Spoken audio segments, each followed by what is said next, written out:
"We are still in the tower?" I asked, moving my arms and legs to see how they responded. I still didn't feel right. A brief pause between the thought firing off from my brain and when my body finally made it happen. I felt unmoored, almost as if I was piloting someone else's body. I warily glanced around at the area Parfenel had called the first floor. The space was enormous, fairly dark, and made of stone. A mass of torches lined the outer wall, each one affixed to the stone with an iron bracket. They were evenly spaced, too, at roughly 3 feet between torches.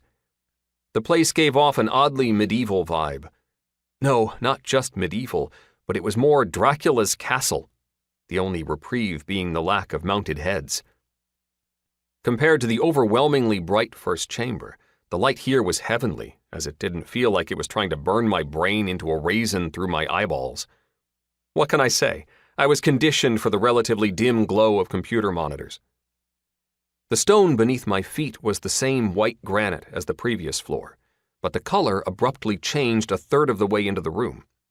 The color bled away to what looked like black marble, and since the room was circular, it created a perfect circle separated from light to dark. What in? I noticed a shimmering dome that seemed to cover the inner part of the chamber. It formed where the floor changed from light to dark and rose in height toward the middle. Humans stood on the white section all around me, but countless monsters roamed the black, leering hungrily through the opaque barrier.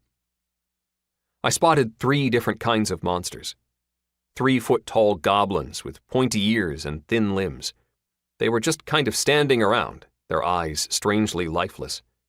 Their green leathery skin looked relatively thin, and they all appeared to be carrying the same kind of weapon, a crude bone club. Next, dog-like creatures. They sprinted around the black section, showcasing impressive agility. The dogs appeared to be roughly the same size as the goblins.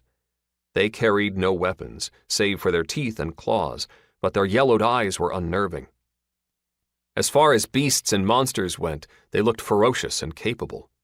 Their brownish fur was streaked with angry yellow and orange blotches, making me wonder if they weren't infected with something. I felt a twinge of pity for them. Were their minds poisoned? Had they been peaceful creatures before and been transformed into monsters?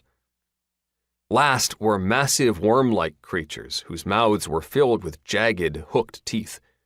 They were several orders of magnitude larger than any worm I'd seen back on Earth.